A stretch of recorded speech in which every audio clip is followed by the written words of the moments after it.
Big TV భక్తి సమాచారం WhatsApp ఛానల్లో జాయిన్ అవ్వండి. అన్ని విశేషాలు ఎప్పటికప్పుడు తెలుసుకోండి.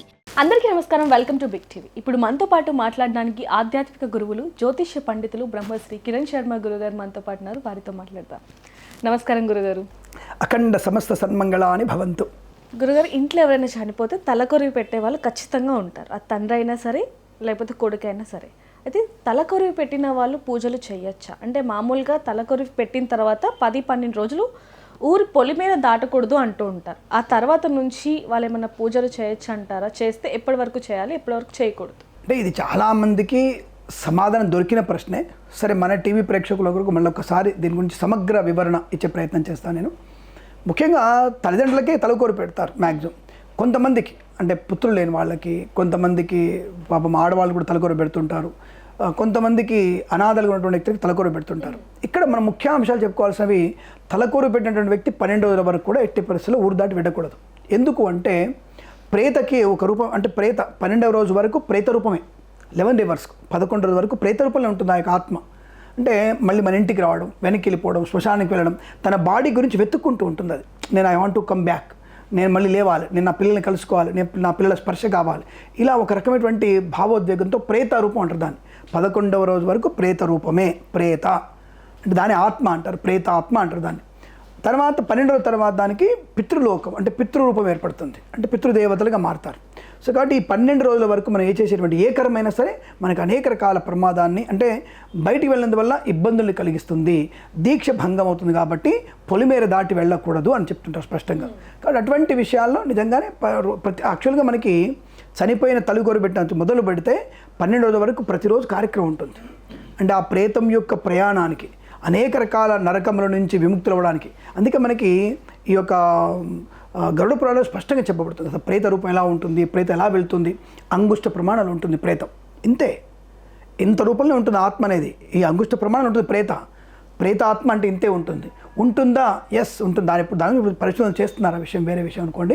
అలాంటి ప్రేత అనేది 11 రోజులు తిరుగుతుంటుంది. ప్రతిరోజు మనం వాటికి పిండ ప్రదానం, తర్పణం ఇవ్వాలి. అలా ఇచ్చిన తర్వాతనే వాటికి 12 రోజుల నుంచి ప్రయాణం స్టార్ట్ అవుతుంది. ఇక నా పిల్లలు నాకు తర్పణం ఇచ్చేశారు, నేను ఇక మోక్షాన్ని పొందడానికి ప్రయాణం చేయని చెప్పేసి మనం పెట్టినటువంటి దీపము, మనం ఇచ్చినటువంటి పిండము, మనం చేసిన తర్పణం, ఈ 3 వాళ్ళకి ప్రయోజనాన్ని, అంటే నరకము నుంచి బయటపడడానికి, స్వర్గలోక ప్రాప్తికి మనం ఇచ్చే మార్గం. వాళ్ళకి ప్రతి వ్యక్తి ఎంత పుణ్యాత్ముడైనా సరే, ఎంత పుణ్యాత్ముడైనా వాళ్ళ ప్రయాణం ఫస్ట్ జరిగేది నరకానికే స్టార్ట్ అవుతుంది. మన ప్రయాణం నరకంలోకి తయారవుతుంది. ఎలా చెప్పాలంటే, మీకు బాగా వర్షాలు వచ్చాయి, బ్రహ్మాండంగా వరదలు వచ్చాయి, మన ఇంటిని మొత్తం బురద ఉంది, నెక్స్ట్ దాటితే మనకు రోడ్డు ఉంటుంది, మన వీధి వాళ్ళందరూ అక్కడి నుంచి వెళ్ళాలి. ఫస్ట్ ఎక్కడ అడుగు పెట్టాలి వాళ్ళు?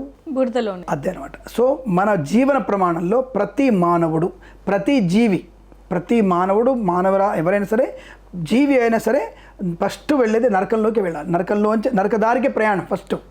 మనం చేసేటువంటి ప్లస్ మైనస్ పుణ్యపాప కర్మల నుంచి జంపింగ్, అక్కడి నుంచి ఎస్కేప్ అవుతూ ఉంటాం. ఎస్కేప్ అయ్యి అప్పుడు మనకి నరకద్వారానికి వెళ్ళినప్పుడు మన పుణ్యపాప కర్మల యొక్క ప్లస్ మైనస్ని బట్టి, వీడు ఇంత పాపం చేశాడు నరకంలో పడేయండి, నరకాన్ని మొత్తం అనిపించిన తర్వాత ఆ పుణ్యం మిగిలింది స్వర్గంలో పంపించండి, ఇంకా పుణ్యం మిగిలింది మోక్షాన్ని ఇవ్వండి. అంటే మళ్ళీ జన్మ లేకుండా ఇచ్చేది మోక్షం, పునర్జన్మ రాహిత్యాన్ని పొందుకునేది.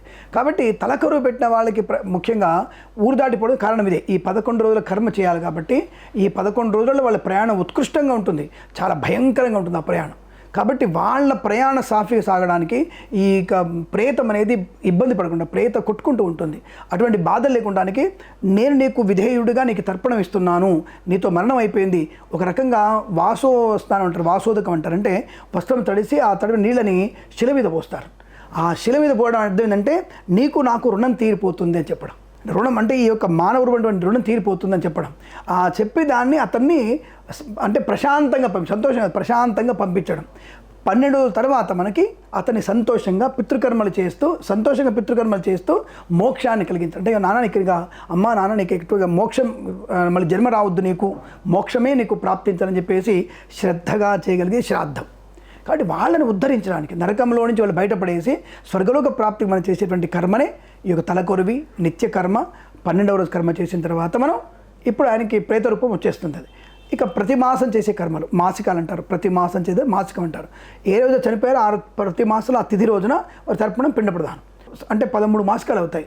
10 మాసాల తర్వాత మనకి స్వామివారి తల్లిదండ్రులకి సంవత్సరిక విమోకం అంటారు. సంవత్సర విమోకము అంటే అతనితో ఎటువంటి మనకి రుణానుబంధాలు లేవు.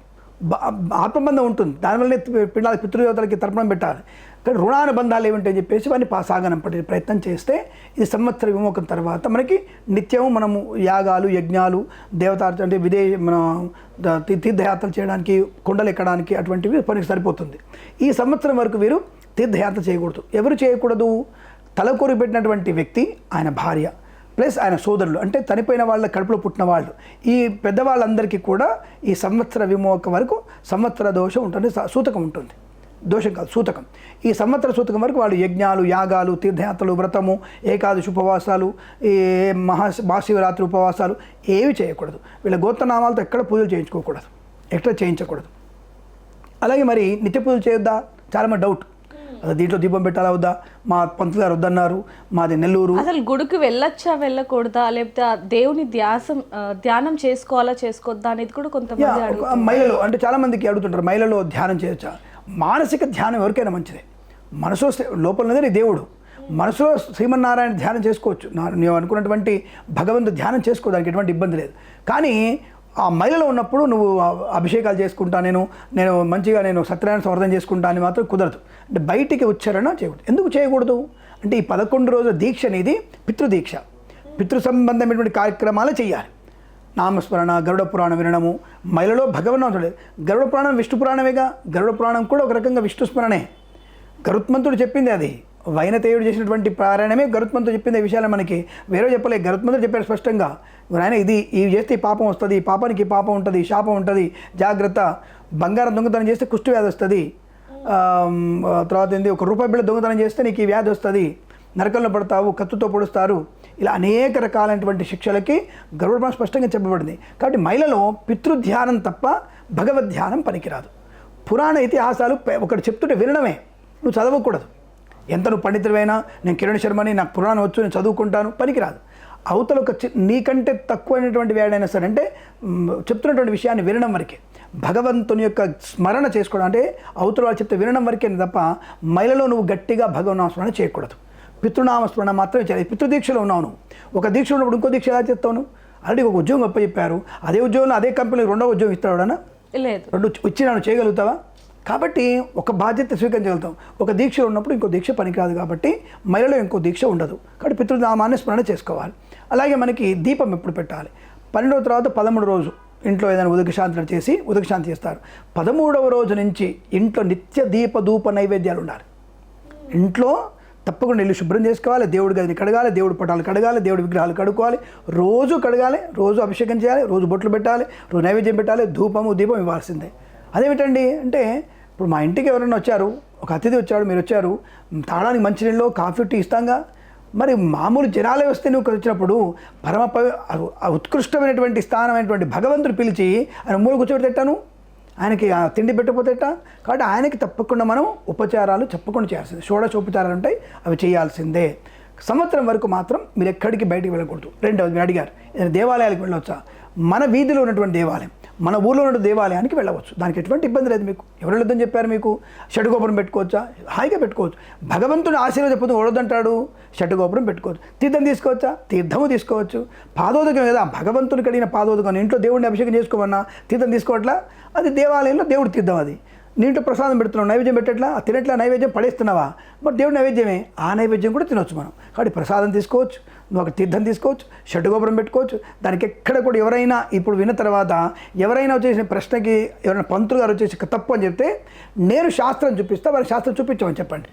కాబట్టి ఇవన్నీ కూడా పెద్ద నాకంటే పెద్ద వాళ్ళు గొప్ప వ్యక్తులు ఈ స్పష్టంగా చెప్పారు. కాబట్టి వాళ్ళ ద్వారా విన్నటువంటి విషయాన్ని మరొక మన ఛానల్ ద్వారా చెప్పే ప్రయత్నం చేస్తాను. కాబట్టి తప్పకుండా మీరు సంవత్సర విమోకం వరకు దేవాలయాలు, మన దగ్గర ఉన్న దేవాలయాలకు వెళ్ళవచ్చును, తీర్థప్రసాదం, ఇంట్లో దేవతార్చన, దీపం పెట్టుకోవచ్చును, ఎటువంటి ఇబ్బంది లేదు. అయితే గురుగారు ఇక్కడ ఒక చిన్న ప్రశ్న అండి. చాలామంది కూడా అంటే మా కులంలో ఇలా లేదు, మా మతంలో ఇలా లేదు అంటే కొంతమంది చూసుకుంటే సంవత్సరికం కూడా చేయరు, నెలమాసికం కూడా చేయకుండా కేవలం 3 రోజులకో లేకపోతే 5 రోజులకో మా కార్యక్రమాలు అయిపోయాయి, పిండ ప్రదానాలు కూడా చేయరు. దానివల్ల ఏమన్నా దోషాలు వచ్చే అవకాశం ఉంటుందంటారా, లేకపోతే వాళ్ళ దాని ప్రకారం పర్లేదు అంటారు? ఒకటి ఆచారం ప్రధానం, శాస్త్రం ప్రాముఖ్యత, ఆచారం కూడా ప్రమాదం. ఆచారం కూడా శాస్త్రం చెప్పిందే. ఆచారం పాటించాల్సిందే. అలా అని చెప్పేసి కొన్ని ధర్మశాస్త్రాలను కొన్ని ఖచ్చితంగా చేయాల్సిన పనులను వదిలిపెట్టేసి దాన్ని పూర్తిగా పక్క జరిపేసి ఇది మాకు లేదు, ఒకరోజు తరకూరు పెట్టేస్తాం, ఆ రోజుతో అయిపోయింది, ఆ రోజు కాకి కన్నం పెట్టేసాం, ఎక్కడ చెప్పబడలే. ధర్మశాస్త్రంలో 12 రోజుల కర్మలు తప్పకుండా ఉన్నాయి. 12 రోజుల కర్మ అన్ని కులాల వారు చేయాల్సిందే. సనాతన ధర్మాన్ని పాటించేవారు చేయాల్సిందే. మాసికం రోజున, మాసికం అంటేనే అది. అసలు మాసికం ఎందుకు చేస్తారు అంటే మనిషి 5 రూపాయల పంచభూతాల్లో కలిసిపోయిన తర్వాత ప్రేతాత్మ ఒకటి మోక్షానికి, ఒకటి పిండానికి అంటే గర్భంలోకి వెళ్ళేటువంటి అవకాశం ఉంటుంది. కాబట్టి ఈ అంగుష్టపరమైనటువంటి దాన్ని 5 భాగాలుగా మారిపోయి ఒక అగ్నిలో, వాయువులో, అలాగే మోక్షానికి, తర్వాత గర్భంలోకి వెళ్ళేది ఉంటుంది. ఎక్కడైతే ఒక అంశ గర్భంలోకి వెళుతుందో ఆ గర్భంలోకి వెళ్ళినటువంటి అంశ పెరగడానికి అంటే శరీరం పెరగాలి కదా. ఎక్కడెక్కడైతే నువ్వు ఒక్కొక్క మాసికం రోజున నువ్వు పిండ ప్రదానము తర్పణం ఇస్తున్నావో ఆ సమయంలో ఒక్కొక్క అవయం పెరుగుతుంది. అందుకే 13 మాసికాలు వస్తాయి. ఆ 13 మాసికాలు పెట్టిన తర్వాత పూర్వ రూపం వస్తుంది. అంటే ఆ పిండానికి కాళ్ళు, చేతులు, దంతాలు, జుట్టు అవన్నీ కూడా వస్తాయి. కాబట్టి ఆ పిండాన్ని వృద్ధి కొరకు చేయాలి. మరి ఇందాకండి మీరు మోక్షం కొరకు అన్నారు కదా, 5 భాగాలుగా ఈ ప్రేత 5 భాగాలుగా మారిపోయినప్పుడు ఒక మార్గంలో మోక్షంకి వెళ్ళినప్పుడు ఇక సంబంధం లేదు, ఎక్కడ కూడా సంబంధం లేదు. ఒక అంశంలో తను కోరుకుంటుంది, దానికి కోరికను కాదనలే కదా. ఆ కోరికొరకు పిండంలో శిశువు పెరగడానికి మాసికం పెట్టాలనే విషయం గుర్తుపెట్టుకోండి. తప్పకుండా మాసికాలు పెడితే మనకి గతించిన వారు మళ్ళీ సంపూర్ణటువంటి ఆకారాన్ని పొందుకుంటారు. లేకపోతే వాళ్ళు నిరాకారులై అష్టావక్రులై నానా ఇబ్బంది పడుతూ నాకు ఇటువంటి జన్మనిచ్చిన దరిద్రులు నా పిల్లలని చెప్పేసి ఎప్పుడు మనం తిట్టుకుంటూ ఉంటాడు. కాబట్టి వాళ్ళ కొరకు మనం ప్రతి మాసం మాసికాలు పెట్టాలి. సంవత్సర విమోకం కూడా చేయాలి. కర్మకాండ 12 రోజులు చేయాలి. ఒక్కొక్కరికి 30 రోజులు ఉంటుంది ఈ ఒక మహిళ, కొంతమందికి 16 రోజులు ఉంటుంది. అంటే వైశ్యులకు ఒకలాగా, క్షత్రులకు ఒకలాగా, శూద్రులకు ఒకలాగా ఉంటుంది. కాబట్టి వారి ఆచారంతో తప్పకుండా కర్మ పూర్తి చేయాలి. తప్ప నాకు 1 రోజు అయిపోయింది, 3 రోజు అయిపోయింది అనేది కుదరదండి. తప్పకుండా 12 రోజు కర్మలు ఉంటాయి, వాటిని తప్పకుండా పాటించవలసిందే, అందులో సందేహం లేదు. గురుగారు ఇప్పుడు మీరు చెప్పారు ఖచ్చితంగా పాటించాలి అని చెప్పి, కానీ కొంతమంది మాత్రం లేదు మాకు ఇలానే ఉంది అని చెప్పిన తర్వాత ఎవరైతే చనిపోయారో వాళ్ళకి శాంతి చేకూరుతుందంటారు? చేయకూడదు. మాకు ఇంతే ఉంది అనేది కేవలం తప్పించుకునే మార్గమే.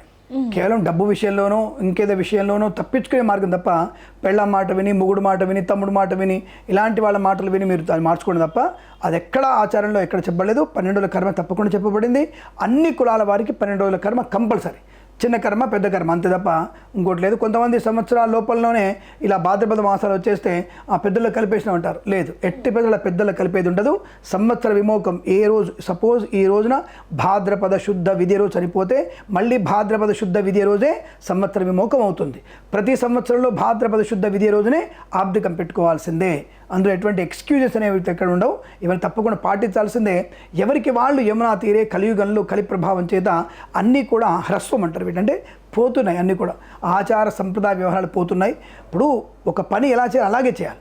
ఆ పని అలా కాకుండా ఇంకోలా చేస్తే అనేది ఇబ్బంది ఏర్పడుతుంది. కాబట్టి అది మనం మార్చుకుంటున్నాం. దానివల్ల విపరీతమైనటువంటి ప్రభావాలు, అటిజంతో పుట్టి పిల్లలు, హైపర్ టెన్షన్తో ఉండే పిల్లలు, ఇప్పుడు చిన్న వయసులోనే హార్ట్ అటాకులు, ఇవన్నీ కూడా కారణం. ఇది కూడా కారణమే, ఇది కూడా ఒక కారణమే. ఇదే కారణం కాదు, ఇది కూడా కారణం అవుతుంది. కాబట్టి పితృదేవతలకు ఎప్పుడు కూడా చేయాల్సినటువంటి ప్రతి కర్మ 93 శ్రాద్ధాలు ఉంటాయమ్మా.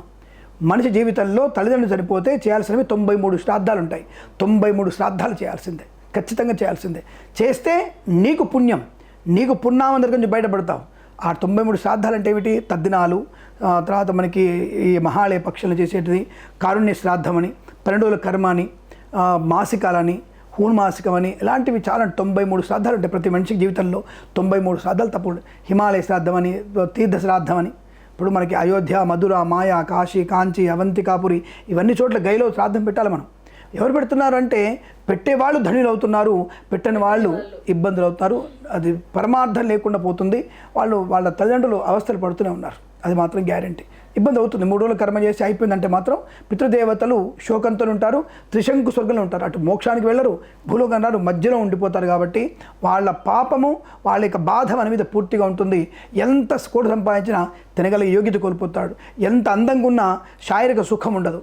ఎంత నీకు మంచి భార్యాభర్తలున్నా సంతానం ఉండదు. సో నువ్వు సంపాదిందంతా కూడా వ్యర్థమైపోయే అవకాశం. కాబట్టి ఎక్కడో దగ్గర పితృశాపం దెబ్బ బాగా పడుతుంది. అటువంటి పితృ పాపం పడకుండా, అంటే పితృ యొక్క శాపం మన మీద పడకుండా చూసుకునే ప్రయత్నం చేయాలి తప్ప వారికి తర్పణమే కదా ఇచ్చేది. నువ్వు ఇంత పిండం పెట్టిన తర్పణం ఆ గంట సేపు సమయం లేదంటే ఎట్లా? కాబట్టి అది కుదరదు, చేయాల్సిందే. గురుగారు మనం కొన్ని వీడియోస్ చూస్తూ ఉంటాం. ఆ వీడియోస్లో చూసుకుంటే అనాథ శవాలకి కార్యం చేయడం కానీ ఇలాంటివి చూస్తుంటాం. మరి వాళ్ళు ఎక్కడికంటే అక్కడికి వెళ్తూ ఉంటారు, గుళ్ళకి వెళ్తూ ఉంటారు, శ్మశానాలకి వెళ్తూ ఉంటారు, వాళ్ళకి ఏం పర్లేదంటారు? ఒకటి ఇక్కడ మంచి ప్రశ్న, ఇది చాలా మంచి ప్రశ్న అడిగారు. అనాథ శరణాల వరకు బ్రహ్మకపాలం మోక్షం వరకే. అనాథ వాళ్ళు దానం చేసే వరకే వాడి బాధ్యత. దాన్ని పంచభూతాల్లో కలపడం వరకు కలిపాడు. అగ్నిలో, వాయువులో, నీళ్ళల్లో, ఆ బూడిద నీళ్ళు కలుపుతాడు, భూమిలో కాలిపోతుంది, భూమిలోకి వెళ్ళిపోతుంది. పంచభూతాలు కలిపాడు. అదృష్టం కాదు నీకు. నీ శవం కుక్కలో, పిల్లులో, అది క్రిమికేటకాలు తినకుండా పంచభూతాలు కలిపాడు కదా, అంతవరకే మోక్షం. ఈ తలకూర పెట్టిన వాడికి అద్భుతమైన మోక్ష ప్రాప్తి. ఈ అనాథ శవాన్ని తగలబెట్టిన వాడికి, అంత్యక్రియలు చేసిన వాడికి అత్యంత పుణ్యప్రదం. వాడికి ఓపిక ఉంది, వాడి పేరు తెలియకుండా ఏదో ఈయననే పేరు పెట్టుకొని వాడికి ఆ రోజు కూడా కర్మకాండ పూర్తి చేసి, ఆ ఒక్కరోజు కర్మకాండ పూర్తి చేయగలిగితే, తిలతరపు మొదలు పెట్టగలిగితే ఇంకా మంచిది. కానీ వాళ్ళ పేరు తెలియదు కదా, నా పేరు తెలియదు, నా గోత్రం తెలియదు. కాబట్టి ఆయన నాకు దొరికినటువంటి శవం ఇది అనాథ శవంగా నేను భావిస్తూ, పరమేశ్వర స్వరూపంగా భావిస్తూ నేను అంతిమ సంస్కారం చేద్దని చెప్పేసి అంతిమ సంస్కారం చేయడం అది పుణ్యమే. అక్కడికే అది అంతవరకు. అనాథలకి పంచభూతాలు కలవడమే శ్రేయస్కరం. అదంటున్నా, ఒక్కొక్క విధానం ఒక్కొక్కటి ఉంటుంది. వాడి పేరు తెలియదు కాబట్టి ఏం పేరు చెప్పి తర్పణ పెడతావు? ఆ పేరు చెప్పి తర్పణ పెట్టావు కదా, ప్రాణి వ్యక్తికి మోక్షం చెప్పాలి కదా. అది అక్కడ తగలబెట్టేసిన తర్వాత, అంత్యక్రియలు అయిపోయిన తర్వాత నమస్కారం చేసుకొని వీళ్ళకి మోక్షాన్ని కలిగించు అని దండం పెట్టుకుంటాడు వీడు. వాడు శ్లోకం ఉంటుంది, సంకల్పం ఉంటుంది. కానీ అదే వాడికి తృప్తి. అది తప్పకుండా వాళ్ళు మోక్షానికి వెళ్తారు. వాడు అలా అంటే అనాథలు అక్కడ పిండ ప్రదానం చేయకపోయినా, తర్పణలు పెట్టకపోయినా వాళ్ళు మోక్షానికి వెళ్తారు. ఎందుకు? వాడు అనాథనే. భగవంతుడే వాడికి నాథగా ఉన్నాడు కదా. భగవంతుడికే నాథుడిగా కలిగిన వాడు అనాథ ఎందుకు అవుతాడు? కాబట్టి తప్పకుండా వారికి మోక్షం ఉంటుంది. కానీ పిల్లలు ఉండి చేయకపోతే, ఎంత నికృష్టమైతే నీ పిల్లలు నీకు పెట్టట్లేరు. నువ్వెంత నికృష్టమైతే నీ పిల్లలు నీకు పెట్టట్లేరు.